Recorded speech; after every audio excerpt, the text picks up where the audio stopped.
아멘. 네, 오늘 함께 나누실 말씀의 제목은 하나님은 환난을 감하신다. 하나님은 환난을 감하신다라는 제목으로 함께 말씀을 좀 나누도록 하겠습니다. 여기서 무슨 뜻인지 아시겠죠?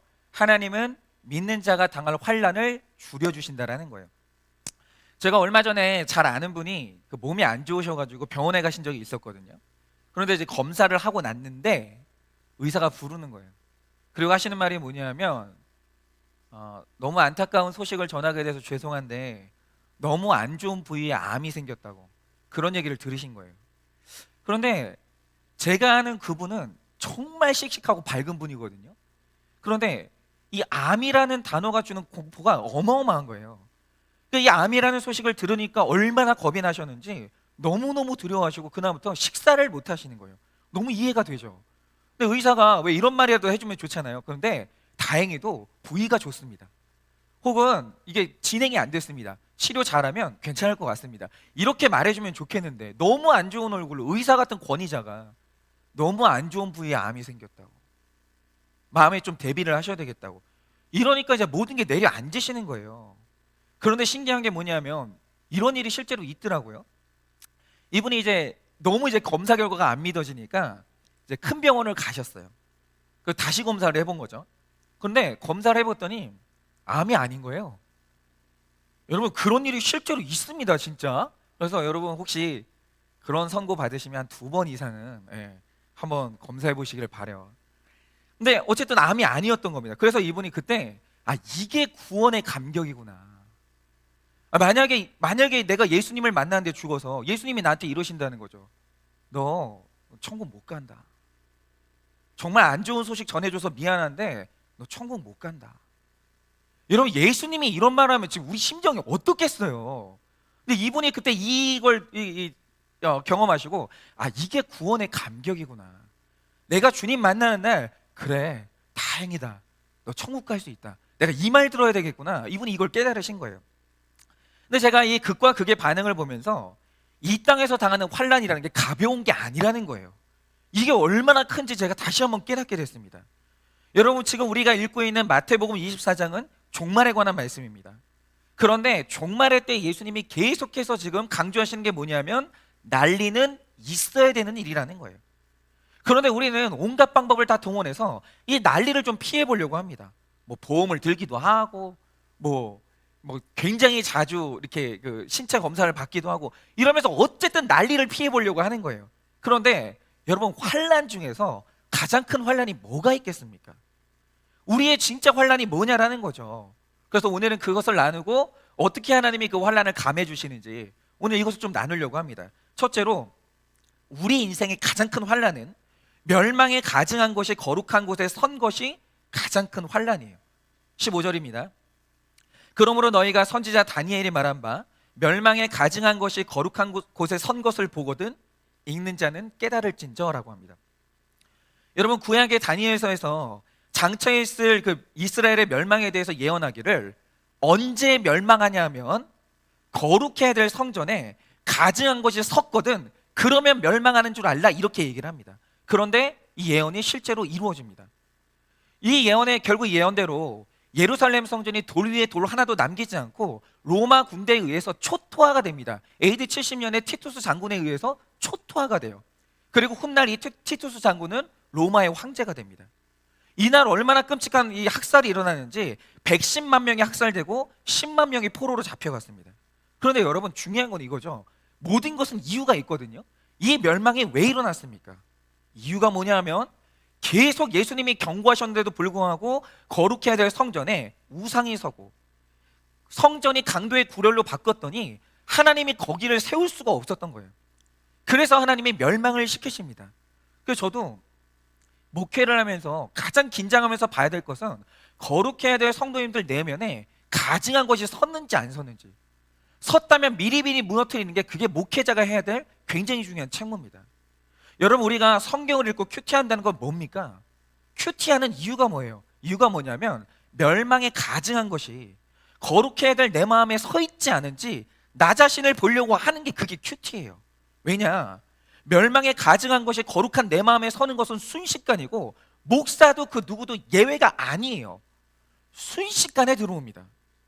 여러분, 교회에서 믿음보다 가증한 학벌과 지위가 판을 치고 돈 욕심이 판을 치고 하나님의 성전이 내 속에 음란과 거짓으로 채워졌다면 멸망에 가증한 것이 지금 내 안에 선 거예요. 그러면 멸망을 막을 수가 없습니다. 그러면 여러분, 이거 대비책이 없을까요? 적용 질문 드려봅니다. 내 속에 있는 멸망에 가증한 것들, 교회를 다니고 직분을 가졌어도 냄새나는 가증한 것은 무엇입니까? 두 번째로, 환난에는 반드시 구원의 길이 있습니다. 그런데 이게 좀 자세히 풀어볼 테니까 여러분 잘 들어보세요.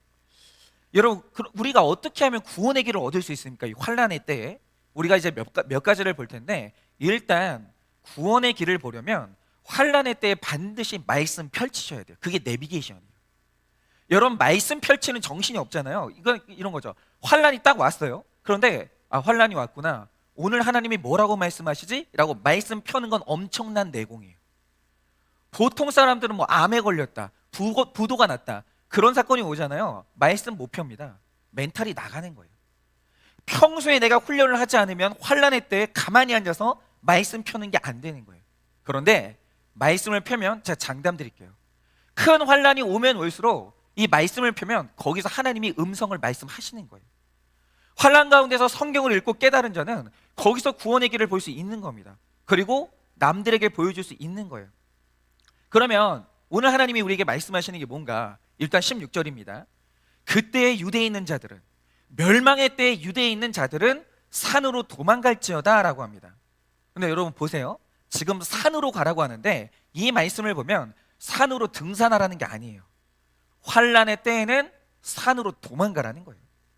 그런데 여러분, 도망은요 천천히 가는 게 아닙니다.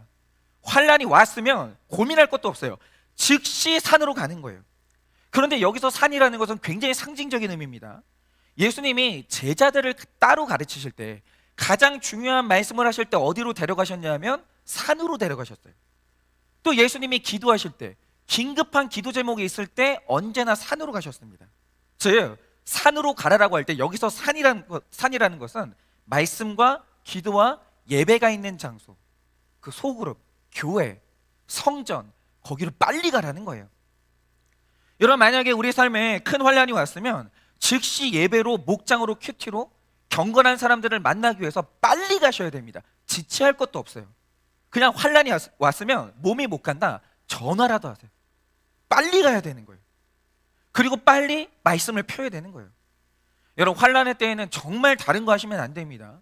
거기서 이 정신이 무너지면 안 돼요. 빨리 영적으로 하나님하고 연결되셔야 됩니다. 그런데 일단 산으로 오면 외식할 시간도 없고 쇼핑할 시간도 없어져요. 그러니까 경건하게 살면 점점 다른 것들이 줄어들면서 하나님한테 집중하게 된다는 거죠. 그래서 제가 이게 훈련을 하는데, 훈련을 하다가 들은 얘기가 뭐냐면, 훈련을 딱 시작하면 숙제가 많잖아요. 지금 훈련하시는 분들 알잖아요. 숙제가 굉장히 많아요. 그러니까 시간이 확 줄어들어요. 그러니까 어떤 분들이 하시는 말씀이 뭐냐면, 훈련을 시작했더니 생활비가 늘어나더라는 거예요. 왜냐하면 쇼핑을 안 하니까. 그러니까 세상하고 점점 줄어들면서 하나님하고 보내는 시간이 많아지고 집중력이 늘어납니다. 그런데 이렇게 좋은데 우리는 자기 열심히 하늘을 찔러서 환난의 때 여기저기 찾아다니고 이런저런 방법 구하느라고 예배와 목장에 못 오는 이유가 너무 많아요. 여러분, 환난은요 영적으로 풀지 않으면 해결 못합니다. 모든 문제는 겉으로 보기에 돈 문제 같죠, 인간 관계 문제 같죠. 아니에요. 영적인 문제. 그래서 반드시 영적으로 풀어야 됩니다. 반드시 산으로 도망가셔야 돼요. 그러니 오늘 내가 산으로 가기 위해서 벗어나야 될 교만은 뭐냐 이거죠. 게으름과 욕심은 뭐가 있습니까? 나로 하여금 이때에 산으로 가지 못하게 하는 게 뭐가 있냐라는 거죠.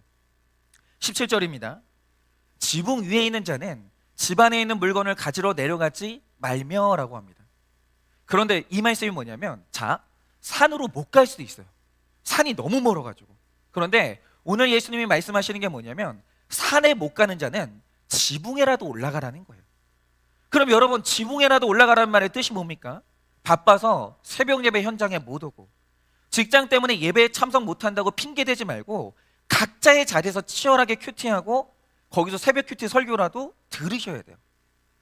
제가 매일 공급을 해드리잖아요. 그거라도 들으라는 거죠. 절대로 영적인 끈을 놓지 말라는 겁니다. 그런데 문제는 우리가 세상이 너무 좋으니까 산에 못 가면 지붕이라도 가야 되는데 그것도 못하는 분들이 너무 많아요. 여러분, 이렇게 매일 뭐 혼자 피라는 것도 아니에요. 그러니까 뭐 그래요, 맞아요. 이렇게 바쁜 날 웬만큼 훈련되지 않으면 가만히 앉아가지고 큐티책 펼쳐가지고 텍스트를 읽는 게 쉬운 건 아니에요. 그러면 가만히 눈 감고 들으시라고 설교를 공급하잖아요. 그거라도 하시는 분들은 대단하신 분들이에요, 사실은. 근데 그것도 못하는 분들이 많아요. 너무 마음이 산란해가지고. 18절입니다. 밭에 있는 자는 겉옷을 가지러 뒤로 돌이키지 말지어다 라고 합니다. 여러분, 정말 큰 환란이 오면요, 겉옷도 챙기지 못합니다. 그렇죠. 제가 그거 경험해 봤는데 필리핀은 지진이 있거든요. 제가 2년 동안 필리핀에 살았었는데 한 번은 제가 15층 높이에 산 적이 있었어요. 근데 엄청나게 태풍이 왔는데 제가 그때 느꼈습니다. 건물이 휘청휘청 하는 거예요. 그래서 동생하고, 제가 그때 제 동생하고 같이 살았는데 동생하고 들은 건 있어가지고, 지진이 났을 때 엘리베이터 타면 큰일 납니다. 엘리베이터는 타는 게 아니에요. 지진이 나면 무조건 계단으로 뛰어야 돼요. 근데 흔들린다는 걸 감지하는 순간 제 동생하고 저하고 아무것도 안 챙기고, 근데 이제 저도 그때도 노트북 컴퓨터가 있었는데 아무것도 안 챙기고 일단 뛰쳐 내려왔어요. 여러분, 급한 일이 생기잖아요. 겉옷 못 챙깁니다. 그럴 시간이 어디 있습니까? 아니, 눈앞에 쓰나미가 몰려오는데 뭘 챙겨요?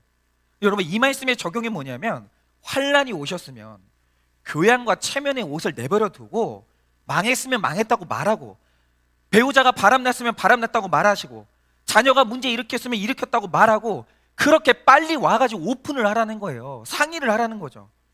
그런데 우리는 환란이 왔는데도 계속해서 체면의 옷으로 나를 가리고 아직 아니야, 아직 아니야, 아직 말하면 안 돼, 이러면서 뻗대고 있는 거예요. 여러분, 합리화의 옷으로 나를 변명하면 그 답이 없는 겁니다. 환란이 왔는데도 말을 안 하는 거예요. 오픈을 안 하는 거예요. 여러분, 그렇게 되면 환란은요, 길어질 뿐이에요. 환란은 혼자 해결을 못 합니다. 겉옷을 던지고 빨리 말씀하셔야 돼요. 19절입니다. 그날에는 아이 벤 자들과 젖 먹이는 자들에게 화가 있으리라.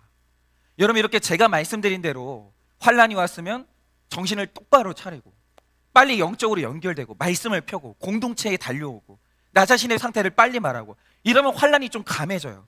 그런데 환란의 때 정말 화가 있는 사람이 누구냐면 아이 벤 자들과 젖 먹이는 자들이 큰 곤란을 당한다는 거죠. 그런데 이 본문은 적용을 하셔야 돼요. 그러니까 이게 임신하지 말라는 말이 아니에요. 그러니까 이 말씀의 적용이 뭐냐면, 자, 아이를 뱄다는 것은 잉태는 했는데 해산을 낳은 게 없다는 말이고, 젖먹이 상태는 아이는 태어났는데 양육이 안 된 걸 말하는 거예요. 그러니까 보세요. 환란이 왔을 때 이미 내가 미리 거듭나 있고 구원의 확신으로 양육이 된 사람은 환란을 해석해요. 그 환란을 견뎌냅니다. 그러니까 평안할 때 해야 되는 일이 뭐냐면, 평안할 때 즐기는 게 아니라 평안할 때 대비를 해야 되는 거예요. 그러니까 우리가 임진왜란을 겪기 전에 임진왜란에 대한 전조 증상을 얼마나 많이 말했습니까? 평안할 때 10만 양성해야 됩니다. 군대를 양성해야 됩니다. 계속 얘기했거든요. 그런데 그때 조정에서 한 가장 큰 잘못이 뭐냐면 평안할 때 즐겼다는 거예요. 여러분, 지금 여러분들이 평안하십니까? 그러면 반드시 그 평안할 때 해야 되는 일이 뭐냐면 환란은 오기 때문에 훈련을 하셔야 되는 거예요. 대비를 하셔야 되는 겁니다. 그런데 문제는 뭐냐면, 저도 목회를 해보면 환란이 왔는데 대비가 된 사람과 양육이 된 사람들은 걱정이 아무것도 없어요. 알아서 말씀 펴고 알아서 찾아가고 알아서 적용하는 거예요. 근데 문제는 양육이 안 된 사람들이에요. 양육이 안 된 사람들이 환란을 당하잖아요. 그러면 환란의 때 사람 독해지고 돌발 행동하고 그때 꼭 문제를 일으키는 거예요. 끝도 없는 우울증으로 빠져드는 거예요. 시험 들었다고 하면서 예수 떠나고 이러는 겁니다. 여러분, 지금 우리 뉴스를 딱 펴시면, 야, 이거는 내용을 설명할 수도 없는 건데 이 막대기 살인 사건이라고 너무 끔찍한 사건이 일어난 거예요. 근데 제가 이 일이 왜 일어나는지를 이렇게 가만히 보니까, 일단 두 사람이, 그러니까 뭐 스포츠 센터 뭐 원장이 있었고 직원이 있었는데 원장이 직원을 살해한 거예요. 근데 이 일이 왜 일어났나 이렇게 제가 보니까 이 둘이 살인 사건이 일어나기 전에 둘이 앉아가지고 소주를 9병을 마셨대요. 근데 여러분, 소주를 9병, 전 이렇게는 안 마셔봐서 모르겠는데 소주를 9병을 마시고 그게 괜찮습니까? 정신이 나가는 거죠. 그런데 술 취한 상태에서 이 모든 일이 일어나는데 어떤 프로파일러의 설명을 들으니까 그 안에 해결되지 않은 그 내면의 욕구가 있어요. 근데 그 살해를 저지른 사람이 사이코패스는 아닙니다. 정신도 제대로 돼 있고 사람들이 나를 어떻게 보는지 교양도 있는 사람이에요. 근데 문제는 뭐냐면 내면에 해결되지 않은 욕구가 이만큼 쌓여 있었던 거예요. 그런데 욕구가 이만큼 쌓여 있는 사람이 술을 마시니까 내면의 욕망이 분출돼 버린 거예요. 그리고 어떻게 지금 이 공적인 자리에서 설명할 수 없는 방법으로 끔찍한 살인 사건이 일어난 겁니다. 그러니까 여러분, 평안할 때 내 내면 세계가 양육되지 않으면 언젠가 인생이 무너지는 환란이 오는 거예요. 그런데 여러분, 이게 남의 일입니까? 내면 세계가 양육이 안 된 그 사람이 내가 아닌지, 내 배우자가 아닌지, 내 자녀가 아닌지 여러분, 우리가 반드시 봐야 돼요. 여러분, 나는 이제 다 됐다고 하면서 교만하지 마시고 내 속에 있는 것을 좀 보세요.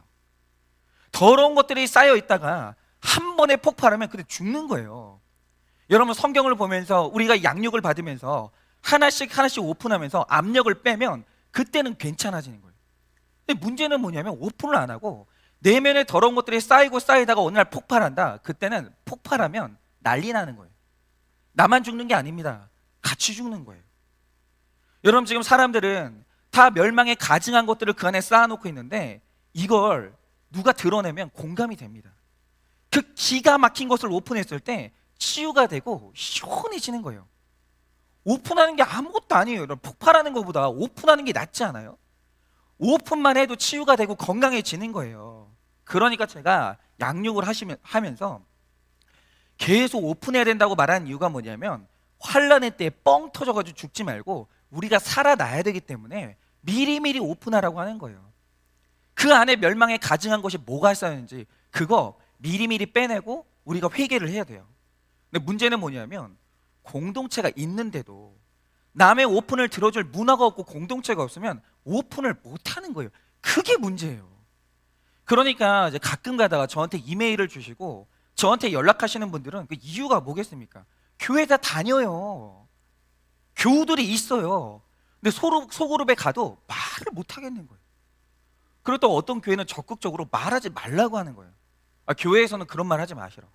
그냥 좋은 얘기만 하고 그러다가 가시라고. 그 말을 못 하는 거예요. 그러니까 오픈할 수가 없는데 죽을 것 같으니까 그러니까 오픈할 수 있는 데다가 연락을 하시는 거죠. 여러분, 그래서 우리 한일교회 지금 어른들, 기성세대가 다음 세대를 위해서 반드시 하셔야 되는 게 있어요. 그게 뭐냐면 우리의 자녀들 인생에도 환란이 반드시 오거든요. 옵니다. 안 올 수가 없어요. 근데 우리 아이들에게 문제가 있을 때 언제든지 도망가서 오픈할 수 있는 그 공동체를 만들어야 돼요. 그게 자녀들을 위한 가장 큰 사랑입니다. 그리고 이걸 위해서 기성세대가 먼저 오픈해주고 그리고 양육을 받으셔야 돼요. 기성세대가 아이들 앞에서 자기 죄를 오픈할 때 애들이 깨닫는 게 뭐냐면 우리 교회에서는 말해도 되는구나. 우리 교회에서는 말해도 되는구나.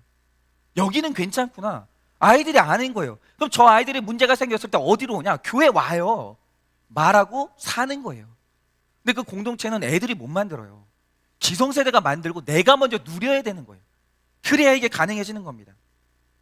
그래서 우리 자녀들에게 말 못할 고민이 생기면 언제든지 달려와서 오픈할 수 있는 이 산과 지붕 같은 이 공동체를 반드시 만들어야 돼요. 그런데 문제는 환란이 와도 오픈하는 실력이 없고 오픈을 했는데 처방도 못하는 거예요. 그럼 정말 그때는 큰일이 나는 겁니다. 그러니까 제가 계속해서 설교를 새벽 기도의 설교를 들어보시면 제가 지금 하고 있는 게 뭐냐면 제가 상담한 내용을 여러분들하고 나눠요. 처방까지 나눠요. 그러니까 지금 계속 제가 이 일을 하는 이유가 뭐냐면 환란이 왔을 때 누군가 오픈하면 처방하시라는 거예요. 근데 문제는 공동체가 오픈하지 못하게 하는 이유가 뭐냐면 누가 오픈하면 감당이 안 되는 거예요. 내가 뭘 처방해야 될지 모르겠는 거예요. 그 실력 없는 교회가 되면 다 죽는 겁니다. 아무 소용이 없어요. 그러니까 저도 가끔 완전히 바닥으로 떨어진 분들의 사연을 듣는데 그분들의 하나 같은 공통점이 있어요. 그게 뭐냐면 공동체가 없어요. 여러분, 미국에서 실험을 했는데 마리화나에 중독돼 가지고 끝도 없이 중독으로 빠지는 사람들의 공통점이 있어요. 그게 뭐냐면 공동체가 없었어요. 근데 공동체가 있으면 중독에서 빠져나오는 거예요. 공동체 반드시 있어야 됩니다. 그리고 오픈하셔야 돼요. 20절입니다. 너희가 도망하는 일이 겨울에나 안식일이 되지 않도록 기도하라. 여러분, 지금 우리가 도망하는 일도 때를 맞춰야 되는데 때에 맞게 준비를 못하는 사람은 힘든 겨울이나 안식일에 당하는 거예요. 여러분, 우리가 날마다 구원을 위해서 희생하고 말씀으로 양육을 잘 받고 있으면 하나님이 때를 맞춰주시는 거예요. 이 고난도 하나님이 때를 맞춰주세요. 대비하게 하신다라는 거죠. 여러분, 예전에 돌아가신 고 오카는 목사님이 제자훈련 하시면서 제자훈련 받는 성도들한테 구호를 외치게 한 게 있어요. 그게 뭐냐면 훈련 받는 동안에는 아프지도 말고 죽지도 말자 이거예요. 그러니까 내가 아프고 죽는 것은 정할 수가 없는 일이죠. 그러나 내가 다른 사람의 구원과 내 구원을 향해서 나아갈 때 하나님이 그때도 맞춰주시는 거예요. 그러니까 제가 진짜 영적으로 너무 신기하게 보는 게 뭐냐면 이런 거예요. 평소에 훈련이 잘 되고 영적으로 준비가 된 분들은요, 내가 어떤 일을 하고 교회 일을 할 때 하나님이 길을 열어주세요. 그 신기해요. 그런데 여러분도 경험해 보셨죠? 불신자가 전혀 준비되지 않은 사람이 교회 문턱 한번 넘는 게 얼마나 어려운 줄 아십니까? 왜냐하면 교회 문턱을 넘으려고 할 때마다 일이 생겨요. 어떤 사건이 생겨요. 때를 못 맞추는 거예요. 여러분, 그러므로 하나님이 늘 구원과 영혼 구원을 위해서 나가는 자들에게는 때까지 맞춰주시는 거예요. 그게 기가 막힌 하나님의 섭리예요. 여러분, 주님은 멸망에 가증한 것을 멀리하고 산으로 도망가게 역사하도록 기도하라고 하십니다. 여러분, 구원은 지혜고 지혜는 타이밍이에요. 우리가 정말 구원을 놓고 기도할 때 주님은 정확한 때와 타이밍으로 도우시고 믿지 않는 내 식구들을 찾아오신다는 거예요. 여러분이 지금도 뭐 이런 분들이 있으시죠? 우리 자녀가 예수 안 믿고 죽으면 어떻게 하지? 내 부모 형제가 예수 안 믿고 죽으면 어떻게 하지? 이게 지금 불안한 분들이 있을 거예요. 근데 여러분, 오늘 말씀이 말하는 게 뭐냐면 믿는 자는 환난을 감해주세요. 이 말 뜻이 뭐냐면 여러분들이 날마다 영혼 구원을 놓고 하나님 앞에 늘 그쪽으로 나아가면 하나님이 늦지 않게 때를 맞춰주시는 거예요. 그게 바로 환난을 감해주시는 은혜예요. 21절입니다. 이는 그때 큰 환난이 있겠습니다. 창세로부터 지금까지 이런 환난이 없었고 후에도 없으리라. 여러분, 지금 이 말이 언제 있냐면 보세요. 진짜 환난이 있기 훨씬 전에 말씀해 주셨어요. 무려 70년 전에. 그러니까 하나님이 70년이 아니구나. 주님이 40년 후에 일어날 일을 미리 알려주시는 거예요, 지금. 근데 유대인들은 이상한 게 뭔지 아십니까? 환난이 왔는데 복음으로 도망가지 않는 거예요. 성전이 무너진다고 하셨는데도 6월절이 가까웠던지라 화려한 성전에 많이 모여가지고 그때 사람들의 이 피해가 훨씬 컸습니다. 그러니까 예를 들면 이런 거죠. 어떤 백화점이 있는데 누군가 말하는 거예요. 무너집니다. 무너집니다. 계속 경고를 주는 거예요. 근데 사람들이 말을 안 듣는 거예요. 그리고 무너지기 직전에 즐기기 위해서 백화점에 다 모여 있는 거예요. 그러다 무너지는 거죠. 그럼 어떻게 되겠습니까? 피해가 엄청 크겠죠. 그런데 유대인들이 이때 피해가 컸던 이유, 110만 명이나 죽었던 이유가 뭐냐 하면 예수님이 미리 말씀해 주셨거든요. 말을 안 듣는 거예요. 말을 안 듣는 거예요. 여러분, 이렇게 말씀을 무시하고 피하지 않은 이유로 그 성 안에서 수많은 사람들이 굶어 죽었습니다. 왜냐하면 이 티투스 장군이 머리가 좋아가지고 자기 병력의 그 피해를 최소화하기 위해서 어떻게 했냐면 예루살렘을 멸망시키던 날 예루살렘을 포위해버려요. 들어가지도 못하고 나가지도 못하게 포위해버립니다. 그리고 그 안에서 말려 죽이는 거예요. 그래서 굉장히 많은 사람들이 어떻게 죽었냐면 칼에 죽은 게 아니라 굶어 죽었어요. 110만 명이 굶어 죽고 자식까지 잡아먹다가 결국에는 항복했어요. 그리고 10만 명이 포로로 끌려갔습니다. 그런데 중요한 건 이 환란이 왜 일어났냐라는 거죠. 여러분, 이 환란은 예고된 환란이었어요. 분명히 말씀해 주셨습니다. 여러분, 지금 우리가 복음으로 말하는 게 뭐냐면 성경은 지옥이 있다는 걸 분명히 말했습니다. 그러므로 누군가 지옥에 간다라고 하면 그건 하나님 잘못이 절대 아니에요. 분명히 성경에 말하는 건 누구나 다 100% 죄인이기 때문에 당신 안에 당신을 지옥으로 끌고 가는 죄가 있다고 분명히 말했어요. 그러니까 누군가 지옥에 간다고 하면 그거는 하나님 잘못이 아니에요. 하나님은 미리 다 말해 주셨거든요. 여러분, 이 일이 왜 일어났습니까? 사람들이 예언의 말씀을 무시했기 때문이에요. 그러니 이 환난은 유대인들의 삶의 결론이에요. 여러분, 인생에서 우연히 일어나는 일은 하나도 없습니다. 그때 산으로 묘사되는 예배와 말씀과 목장으로 도망가야지 아무데나 도망가시면 안 돼요. 그런데 이렇게 잘 도망가면 하나님이 환난을 감해 주시고 구원해 주세요. 여러분, 성경은 절망의 말씀이 아니에요. 해답의 말씀이에요. 성경은요, 선문답이 아니에요. 제가 세상에서 제일 싫어하는 게 선문답이에요. 예를 들면 이런 거죠. 알 듯 모를 듯한, 질문도 아니고 답도 아닌 애매한 얘기를 딱 던져주는 거예요. 그리고 답은 네가 찾아. 이건 성경이 아니에요. 여러분, 성경은 어떤 경우에도 선문답하지 않습니다. 성경은 A가 있고 B가 있고 C가 있어요. 원인이 있고 과정이 있고 결론이 있어요. 성경은 답이 정확하게 있어요. 이 말씀 들으면 되는 거예요. 그러면 누구나 다 구원받을 수 있어요. 적용 질문 드립니다. 환난 중에 구원받기 위해 빨리 산으로 도망가십니까? 여러분들은 지금 그 준비가 돼 있으십니까? 환난이 오면 딱 말씀 펴고 바로 지체들한테 전화하고 목회자한테 전화하고 바로 기도의 자리로 가고. 여러분, 이럴 실력과 준비가 되셨습니까? 양육이 되셨나요? 세상에 미련이 있어서 촌과 성읍에 머물고 있지 않습니까? 바빠서 기도 못하고 직장 때문에 예배에 못 간다고 핑계를 대며 기도를 소홀히 하고 있진 않습니까? 큰 환난이 오기 전에 가족의 구원과 양육에 힘쓰고 있습니다. 그러니까 저도 훈련이 많이 됐다라고 생각을 했는데, 제가 그 송구 영신 예배 때 말씀드린 그 전도사님 사모님한테 제가 졌어요. 야, 세상에 저는 출산 1시간 남겨놓고 큐티하는 사람이 있는 줄은 꿈에도 몰랐어요. 정말. 야, 정말 저는 너무 놀랐어요. 내가 아직 멀었구나 그 생각을 했는데, 우리는 막 그렇잖아요. 뭐 오늘 약속이 하나 더 잡혀서 큐티 못하고, 무슨 일정이 생겨서 큐티 못하고, 기분이 우울해서 큐티 못하고. 여러분, 그럼 양육이 안 되신 거예요.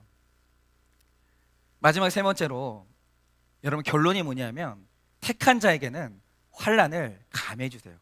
22절입니다. 그 날들을 감하지 아니하면 모든 육체가 구원을 얻지 못할 것이나 그러나 택하신 자들을 위하여 그 날들을 감하시리라 라고 하십니다. 너무 좋죠. 여러분, 환난의 기간과 대상과 강도를 정하시는 분은 하나님이에요. 그래서 환난의 대상이 나를 괴롭게 하는 것은, 나를 괴롭게 하는 환난의 대상은 그 사람이 아니에요. 남편이 고난이 아니고 재물이 없어서 고난이 아니에요. 로마에 의해서 성전이 처참하게 불태워졌을 때 예수를 믿었던 사람, 그러니까 예수님이 이 말씀하셨을 때 일어난다, 환난은 온다, 이걸 믿었던 병자들이나 창기들은 한 사람도 안 죽었다고 합니다. 역사가에 의하면 그래요. 그러니까 이 말씀을 무시했던 배운 자들, 권세 있는 자들은 그 안에서 다 죽었거든요. 그런데 이상하게 예수님하고 친구였던 병자, 세리, 창기, 이 사람들은 안 죽었어요. 왜냐하면 예수님이 하신 말씀을 그날 기억한 거예요. 빨리 도망간 겁니다. 로마군이 진격한다는 소문을 들었을 때 소유의 어떤 미련도 이게 남기지 않고 요단강을 건너서 헤르몬 산으로 다 도망갔어요. 이런 말씀을 믿은 사람은 다 도망갔기 때문에 믿는 사람은 한 명도 죽지 않았어요. 하나님이 감해 주셨습니다. 여러분, 하나님 말씀을 귀담아 듣는 것이 살 길이에요. 그래서 제가 늘 드리는 질문이 뭐냐면, 말씀이 들리냐, 그거예요. 저는 오랜만에 누군가에 대화를 하잖아요. 무조건 여쭤보는 게 있어요. 그게 뭐냐면, 말씀이 들리시냐, 이거예요. 제가 이번에도 우리 안영경 성도님 저희 장례 때문에 이제 차를 타고 가는데, 거기 이제 또 오랜만에 이제 대화를 하게 됐어요. 같이 계신 분들하고 만나면 제가 무슨 얘기하겠어요? 여쭤보는 거죠. 말씀 들리세요, 요즘에? 그거 여쭤보는 거예요. 왜냐하면 이게 살 길이거든요. 여러분, 말씀 들리십니까? 여러분, 내 환난이 감해지려면 말씀이 들리고 빨리 순종해야 돼요. 그러면 감해지는 겁니다. 23절입니다. 그때 사람이 너희에게 말하되, 보라, 그리스도가 여기 있다 혹은 저기 있다 하여도 믿지 말라. 그런데 우리의 문제가 뭐냐 하면 환란이 온다는 말 자체가 너무 듣기 싫은 거예요. 너무. 그래서 맨날 이제 찾아가는 데가 어디냐면 좋은 말 해주는 이단이나 세상으로 가버리는 거예요. 여러분, 그렇죠. 저는 너무 이해를 하는데 너무 힘든 남편 아내랑 살다 보면 이혼하고 싶을 때가 있어요. 그런데 교회 오면 제일 듣기 싫은 말 하잖아요. 그게 뭐죠? 가정 지키라는 거예요. 이혼하지 말라는 거예요. 막 이런 말만 들어도 숨이 턱턱 막히는 거예요. 그런데 세상 친구 만나면 뭐라고 합니까? 야, 네가 뭐 부족해? 너 아직도 미모가 살아있어. 너 빨리 이혼하고 새 출발해. 얼마나 듣기 좋아요. 그러니까 그쪽으로 가버리는 거예요. 그런데 여러분, 이렇게 장차당할 환란의 말씀이 듣기 싫으면 바로 미혹당하는 거예요. 여러분, 돈이 생기고 주식이 잘 되는 것이 감해주는 사건이 아닙니다. 내 환란의 날들이 감해지려면 당장에 말씀이 들리고 경건해지셔야 돼요. 빨리 예배 자리로 나오고 목장 가고 큐티를 시작하면 눈에 띄게 이 환란이 감해지는 거예요. 그러니까 이 훈련을 하신 분들이 훈련에 뭐 비법이 있어서 그런 거 아니에요. 훈련에 오신 분들이 환란이 감해지는 이유가 뭐냐면 훈련을 받으면서 경건해지기 때문이에요. 여러분, 모든 문제의 시작은 죄 때문이기 때문에 사람이 경건해지면 환란이 눈에 띄게 줄어들어요. 여러분, 빨리 예배드리고 큐티를 시작하고 경건의 자리로 나가요. 거룩을 회복해야 돼요. 여러분, 어떤 분이 남편이 바람난 집사님이 있었는데 환란 중에 이분이 큐티를 하신 거예요. 큐티를 하다가 내 남편이 바람난 사건이 이렇게 해석됐다고 합니다. 들어보세요. 내 남편의 외도를 알게 됐을 때 목사님과 공동체에 도움을 요청했고 모두에게서 한결같은 목소리를 듣게 해주셨습니다. 구원의 사건이 시작됐습니다. 끝까지 인내하세요. 매일의 양식을 잘 받아 먹으세요. 공동체와 말씀으로 새 힘을 얻지 않으면 끝까지 갈 수 없습니다. 견디셔야 돼요. 모두가 다 이런 말을 했어요. 그런데 만약 어느 한 사람이라도 나한테 다른 말을 해주었다면 저는 완악함으로 그 한 사람의 말을 따랐을 것입니다. 오늘이라도 이 괴로운 상황을 끝내고 싶다는 혈기가 저를 꽉 채우고 있었기 때문입니다. 하지만 공동체에 오니 모두가 같은 대답을 해주었고 힘겹지만 지금도 잘 따라가고 있습니다. 남편의 외도 사실을 알게 된 날엔 한숨도 잘 수가 없어서 뒤척이다가 새벽기도 나오라는 목자님의 권면이 생각나서 집을 뛰쳐나와 교회로 도망갔습니다. 그리고 그날 큐티 본문 강해에서 부부간에도 에로스적 사랑이 아닌 온전한 아가페적 사랑으로 나아가라. 그 사랑은 두려움이 없다는 말씀을 듣고 사랑이 없는 제가 주님의 사랑에 거하길 원하신다는 것을 조금이나마 깨닫게 되었습니다. 그리고 그 말씀이 저를 살렸습니다. 지금까지 내 사랑은 아가페가 아니었구나. 이 깨달음이 나를 살린 거예요. 어느 날 남편이 인상을 쓰면서 도대체 왜 새벽 기도를 나가는 거야? 라고 물었을 때 저는 목자님께 코치를 받은 대로 내 인생에 아주 중요한 문제가 생겨서 응답 받을 때까지 나는 말씀으로 나아가야 돼 라고 단호하게 말했습니다. 그러자 남편은 놀라며 텔레비전을 끄고 방으로 들어가 버렸습니다. 찔리는 거죠. 들킨 걸 직감적으로 아는 겁니다. 여러분, 이런 나눔을 하셨는데 여러분, 이분이 하루하루 진짜 큰 환란이 왔을 때 바로 산으로 도망가니까 하나님이 환란을 감해 주시는 거예요. 내가 어떻게 하면 거룩을 이룰까? 여러분, 이 고민을 하고 있으면 사랑이 솟고 언행이 부드러워지면서 신비한 표정을 짓게 되는 거예요. 여러분, 불 가운데 물 가운데로 지나가도 그것이 나를 해하지 않는 그런 표정을 지을 수 있다라는 거예요. 여러분, 사람이 어떻게 온유할 수 있습니까? 성품으로 안 돼요. 말씀으로 해석이 돼야 되는 겁니다. 여러분, 문제가 없어지는 게 아니라 해석이 되고 죄를 보는 게 환란이 감해지는 것이지 남편이 돌아오는 게 감해지는 게 아니라는 거예요.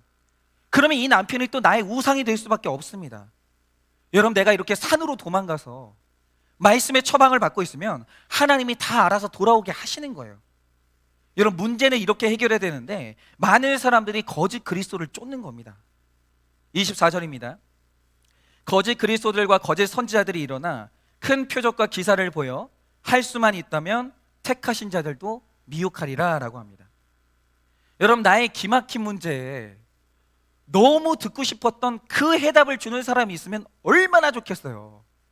여러분, 제 동생이 실제로 겪었던 일인데 제 동생이 이제 교회가 이제 30년 만에 건물을 사가지고 교회로 옮겼어요. 근데 그러다가 이제 불가피하게 빚을 지게 된 거죠.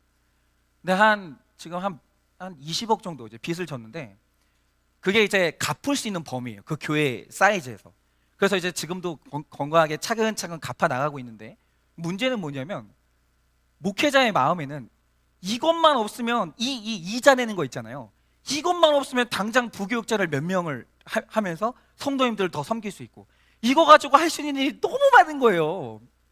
그러니까 이게 이 빚이 한순간 사라졌으면 좋겠는 거예요. 그 고민을 하고 있었던 거죠. 근데 실제로 어느 날 이름도 알지 못하고 저 얼굴도 모르던 분이 찾아온 거예요. 그러더니 하는 말이 뭐냐, 목사님 이 교회 빚이 얼마입니까? 여러분 심장이 벌렁벌렁벌렁 하는 거예요. 내 인생에도 이런 일이 일어나나? 이런 기적이 일어나나? 그래서 이제 얼마라고 얘기를 했어요. 그리고 그분이 하시는 말씀이 뭐냐면, 목사님 제가 사업을 하다가 정말 큰 아이템이 있어가지고 제가 이제 큰 돈을 벌게 되는데, 제가 소원을 한 게 있습니다. 목사님 제가 그 빚을 갚겠습니다. 그런데 그 돈을 찾으려면 제가 이제 은행에 한 1,000만 원을 예금해야 되는데, 목사님 1,000만 원 먼저 빌려주십시오. 거짓말이잖아요.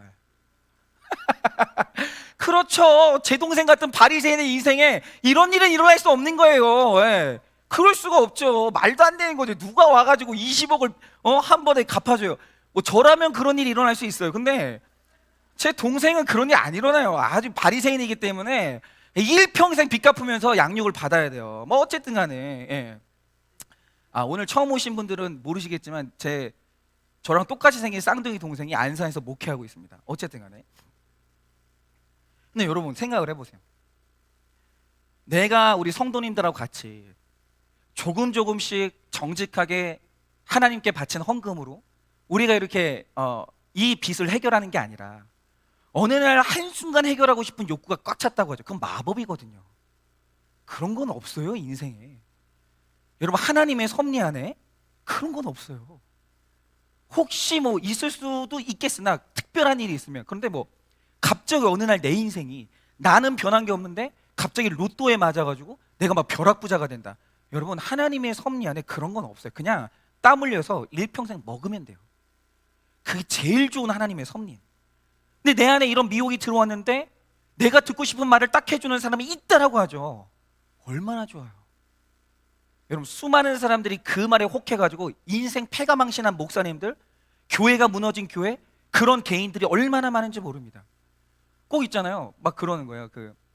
주식을 해도 진짜 내가 당신한테만 말해주는 거야. 이거 난리 난다. 이거 좀 있으면 상장하는데, 혹은 이거 좀 있으면 신약 개발되는데, 이거 발표하면 이거 한 100배 오른다. 그러니까 빨리 너한테만 말해주는 건데 빨리 친척들한테 돈 긁어 모아가지고 빨리 투자하라고. 다 거짓말입니다. 그런 게 어디 있습니까? 여러분 그런 정보가 있으면 내가 돈 벌죠.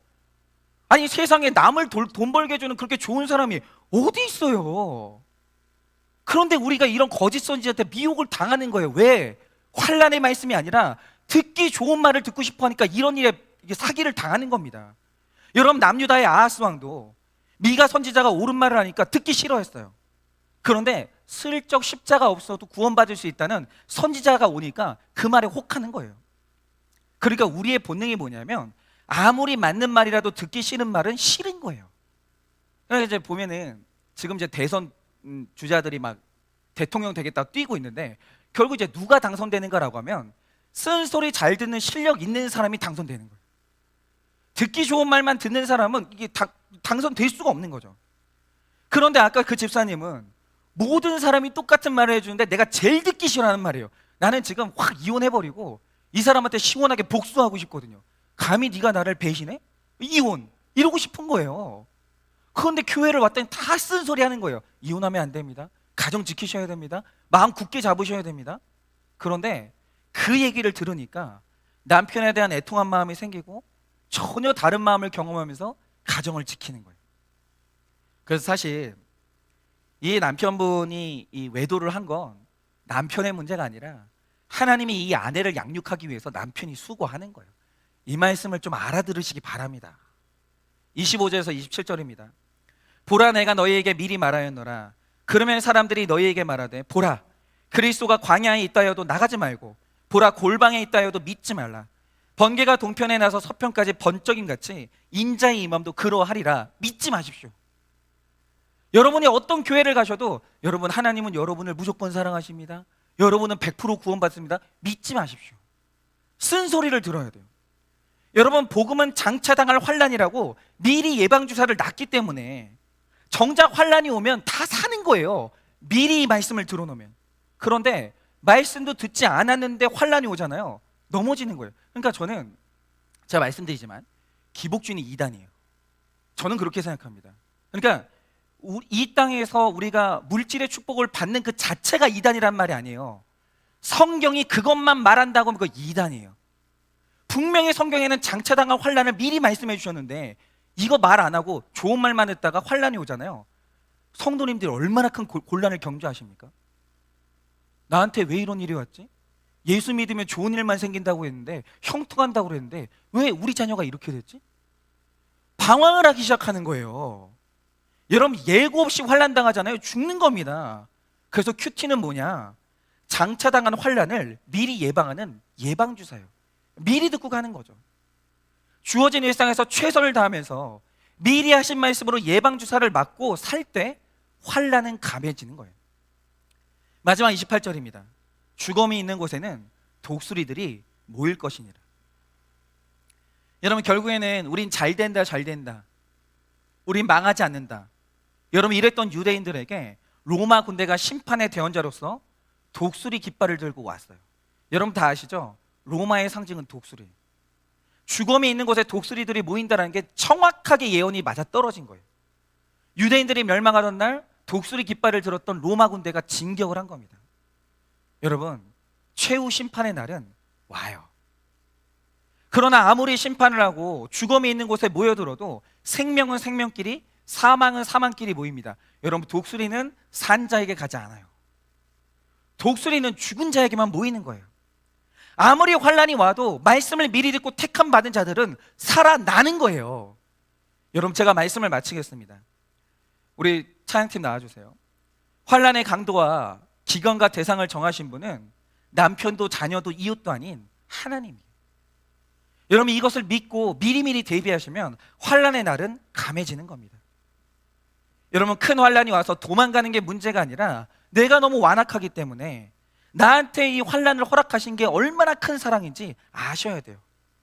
여러분, 환난이 올 때 하나님을 만나라고 하나님이 그 환난 주신 거예요. 그러니 하나님을 신뢰하세요. 그때 무너지지 마시고 시험 들지 마시고 영적인 산으로 피하셔야 돼요. 여러분, 눈으로 나타나는 환난이 큰 게 아닙니다.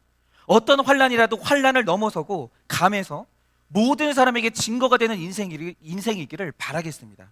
적용 질문 드립니다. 말씀이 안 들리게 미혹하는 광야의 그리스도, 골방의 그리스도는 무엇입니까?